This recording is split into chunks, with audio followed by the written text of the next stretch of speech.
এতজনকে এত কিছু বলেন, ভয় লাগে না যদি আপনি টার্গেটেড হয়ে যান কখনো হাদি ভাইয়ের মতো? ভয় হলো একটা সংক্রামক ব্যাধি। এই পৃথিবীতে কি কারণে মানুষকে হলো দাস বানিয়ে রাখা হয়, মানে আমরা তো আশরাফুল মাখলুকাত, কিন্তু এই মানুষকে আবারই বলা হয়েছে বালহুম আদল, অর্থাৎ তারা চতুষ্পদ প্রাণী থেকেও আরো নিকৃষ্ট। আমি তো আল্লাহর বান্দা, আমি আল্লাহর কোরআন এবং আল্লাহতে বিশ্বাস করি। সেখানে বলেছে তিনটা জিনিস, অর্থাৎ ওলা নাবনু আল্লাহকুম বিষয় মিনাল খৌফ, খৌফ মানে ভয়, ওয়াল জুল ক্ষুদা, অর্থাৎ আমরা কেন ক্ষুধার কারণে তো যাই যে ভাই ঠিক আছে গুলশান অফিসে যাই, ওখানে কিছু টাকা পাবো, মানে নিজের বাপ বলে আরেকজনের বাপ বানায় দিই। আবার এই হলো ওয়ান অ্যাকশন, মানে আপনার যে আমল খারাপ কাজকর্মের কারণে হলো মানুষকে পরীক্ষা করা হয়।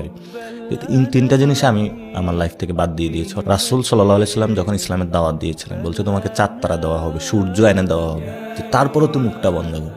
রাসূল সাল্লাল্লাহু আলাইহি সাল্লাম কিন্তু কখনোই এটার সাথে কম্প্রোমাইজ করেন নাই।